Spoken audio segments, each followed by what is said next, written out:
We're continuing our coverage of the state Supreme Court Chief Justice race. 4 candidates are running for the seat. Barbara Womack-Webb says she's a longtime Arkansan who has practiced law for almost 40 years.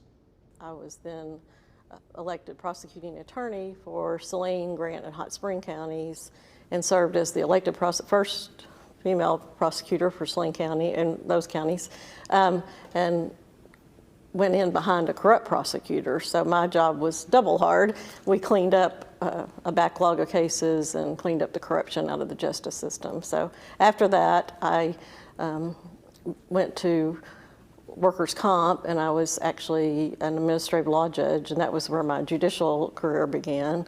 And I was on the bench all over the state, traveling all the counties, hearing workers' comp cases. And then I became the CEO, which is the chief executive officer of the workers' comp agency. So as that job, I managed state employees, did budgets, also did worked with the legislature on issues that related to worker safety issues.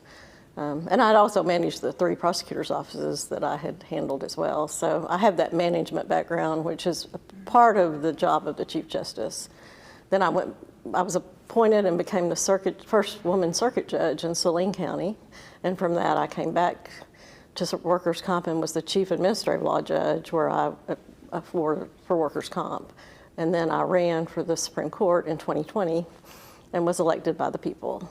She says the Chief Justice has several functions, and Womack-Webb believes she's uniquely qualified to fill them all. One is to speak for the court at certain times, to swear a governor in, a newly elected governor in.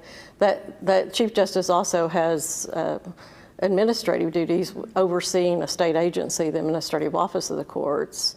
And so there's over 100 employees that you oversee as well, and do budgets and deal with the legislature and work with the Bar Association very closely. She says she's a candidate for the future. As the Chief Justice, it would be my goal to bring people together and come up with a new strategic plan that would take us into the next decade. And we also modernize the judiciary. We learned in COVID that technology can be our friend in the courts, that a lot of judges and folks that have been practicing law are not as technology friendly as the younger folks, but we've learned that it can really help us. And so the court is making a strong effort right now to update its case management systems. We're putting kiosks in the courthouses around the state for the public to access legal information and also legal documents. So which in some cases, if they can't afford an attorney, it's a way that they get equal access to justice. And she's hoping to solve the problems the court is dealing with now. We are still dealing with the backlog of cases because a lot of the circuit judges, under Amendment 80 that was passed by the people, the superintending authority of the court was placed in the Supreme Court. So we not only handle our business, we also oversee all the circuit judges and the district court judges and other judges, the specialty courts all over the state. And because of COVID and because of the backlog of cases, we're trying to get those moving again.